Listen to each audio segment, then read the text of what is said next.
La parole est à Madame Geneviève Garrigos pour le groupe Paris en commun.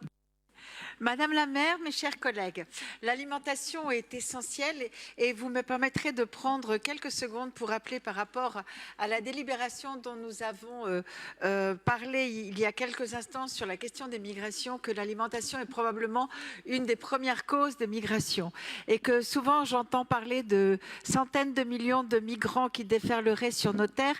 Et la question que je me pose moi depuis des années, c'est nous, quand nous n'aurons plus rien à manger sur nos terres en raison des changements climatiques, où serons-nous acceptés comme migrants?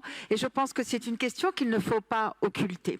En attendant, nous allons parler d'alimentation durable et la Preull a projet pour cette alimentation durable et solidaire est l'un des outils qui permettent de soutenir la distribution de produits alimentaires de qualité à des prix abordables.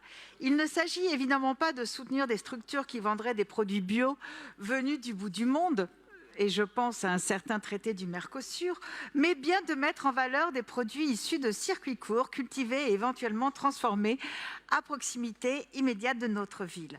Cette année, l'appel à projet alimentation durable et solidaire soutiendra 19 structures qui recevront un total de 685 000 € de subventions.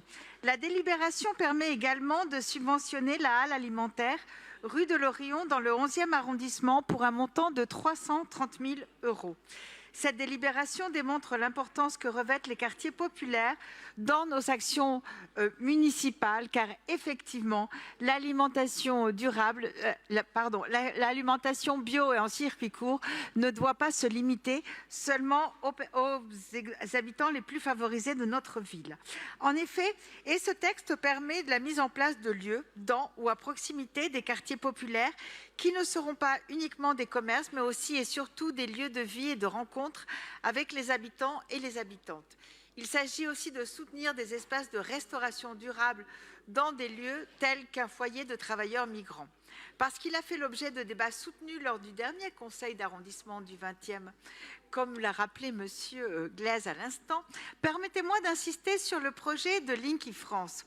Cette association récupère les surplus des professionnels de l'alimentation pour les remettre à des associations d'aide alimentaire. Depuis 2020, elle a mis en place des distributions de nourriture durable à destination des étudiants les plus précaires. Elle prévoit d'ouvrir en septembre un local rue Moureau pour reproduire 10 000 repas par an.